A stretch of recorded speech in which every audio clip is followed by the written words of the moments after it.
watching Tito Talks, non-life insurance discussions. My name is Miguel and we're very happy to have you here today with us. Maraming salamat po for choosing to spend a few minutes with us today to learn something new about non-life insurance. And for today, or for now, we've got a very interesting topic to talk about. Ang pag-uusapan po natin ay third parties. And no, hindi po third party sa mga relasyon po. No, we're talking about third parties in insurance. And I can assure you, these are two completely different things po. Ibahin nyo po ang third party sa insurance. They comprise a very important aspect of almost every motor car policy you might have.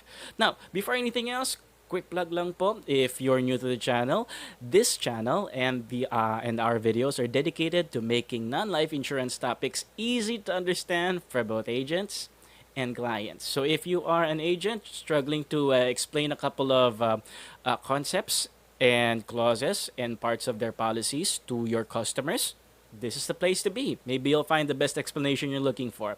Also, if you are a customer trying to navigate through their policy, trying to figure out what exactly everything means, you're also at the right place. We're more than happy to make sure that you are getting your money's worth when it comes to buying non-life insurance. And as mentioned for today, we've got a really good topic for you today. Once you click like and subscribe, please.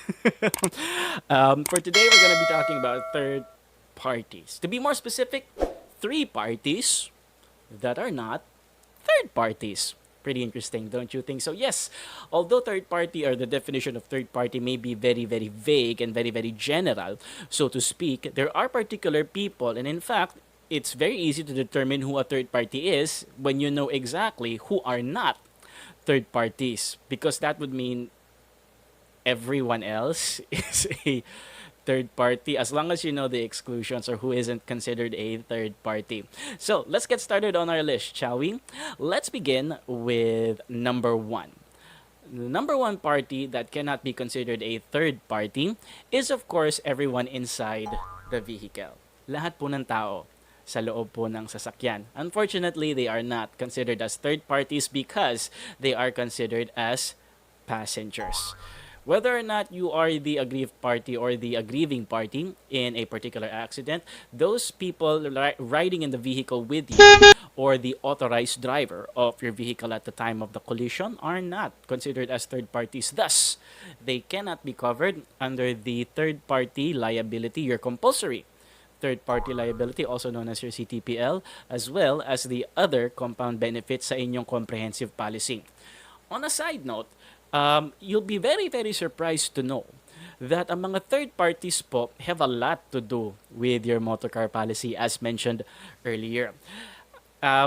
If you'll watch, if you continue to watch our videos, we'll be coming out with a video about a comprehensive policy and the main sections of a comprehensive policy. You'll find out that a comprehensive policy has four main sections as mandated by the Insurance Commission po. Four basic coverages that any insurance provider should be able to provide its potential clientele. Out of these four benefits, three of them are targeted towards third parties. That's how big they are. That's how important they are. You've got your CTPL, also known as your compulsory third-party liability. You've got your second section, which is your no-fault indemnity. And then you've also got section 4, which is also known as your excess voluntary third-party liability, which you get to complement your CTPL. But there will be a separate video, separate lecture about that. In the meantime, let's focus sa usapin po ng third party. So number one po, as we mentioned earlier, ang mga pasahero po natin, they are not considered as third parties because they are considered as passengers. Cannot be claimed for sa ating CTPL po.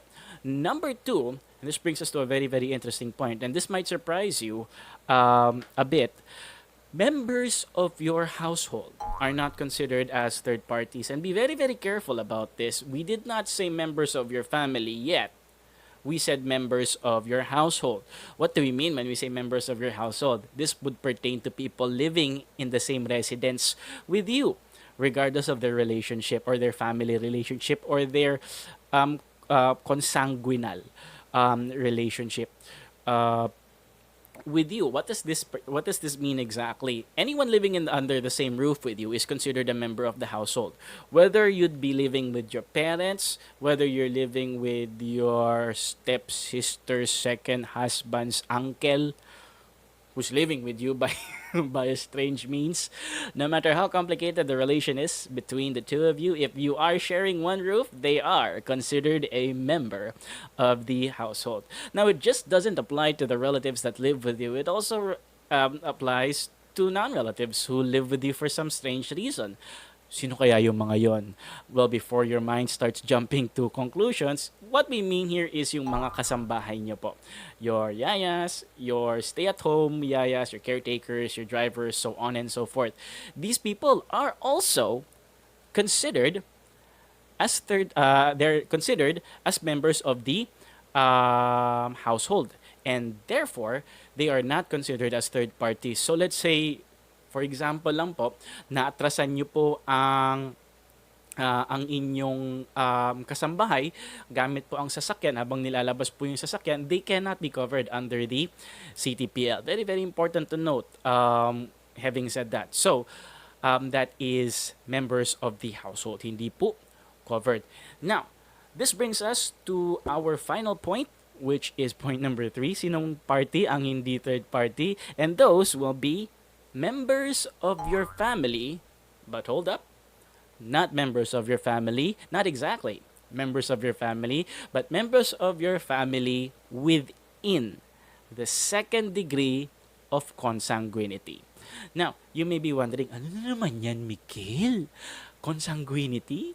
Well, in simpler terms, consanguinity refers to the degree of relationship that two people have within each other by terms of blood, by terms of shared ancestry. Ang dami naman yan. To put it simple po, and let me try to do this in Tagalog po, and in very classic Tagalog, gaano kakapal ang dugong nananalaytay sa ugat ng dalawang tao. And that's a simpler version of consanguinity. In short, gaano po ka-close sa isang relative po. And you've got varying degrees of closeness po. Let me give you guys an example. You're closer to your brother and sister than you are to your cousins because you have more common ancestors with your brothers and sisters. You share the same parent. However, with your cousin, although you're still related, the two of you do not share as close of an ancestry as you do to your brother and sister. What you and your cousin share is the same lineage po, because your parents happen to be brothers or sisters. That's what we mean when we say consanguinity po. But that's not all. The rule said that it has to be within the second degree of consanguinity. Now, what do we mean when we say the second degree of consanguinity? Yes, there are levels of how close you are to your relatives. These are the varying degrees of your consanguinity. And with that being said, let me draw a line here for you to make it really, really simple. Sino po ba ang nasa second degree of consanguinity? Well, bilang lang naman po sila. And you draw the line at your brothers and sisters, your grandchildren, and your grandparents. Sila po ang nasa second degree of consanguinity. Anyone closer to you than these people are considered within the second degree of consanguinity.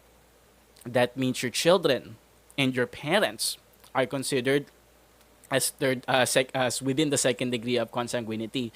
Yung mga nasa border po ba, si kapatid, si apo, tsaka si lolo't lola, are they considered as third parties? No, they are still within the second degree of consanguinity. But that is where you draw the line. Now, anyone beyond that who's farther related from you than this particular line is now considered a third party. So that means your great grandparents, yung apo sa tuhod, even your titos and titas, ninongs and ninangs, pinsans, pamangkins, inaanaks, they can be considered as third parties as long as they stay outside the second degree of consanguinity. And that about wraps up our discussion for today. Let's do a quick summary so that we don't forget what we learned here today. Who are not third parties? Passengers, members of the household, and members of the family within the second degree of consanguinity. When you can pinpoint these relationships automatically, it's very easy for you to determine who can be a third party and who is not a third party, especially when you're trying to count fingers and when you're trying to count damages during a particular accident or during a particular collision. And with that being said, let me close in today's session. Once again, this is Miguel and you just watched Tito Talks, non-life insurance discussions. Hep hep hep, wait lang po, shameless plug lang po ulit. Ayan na naman siya.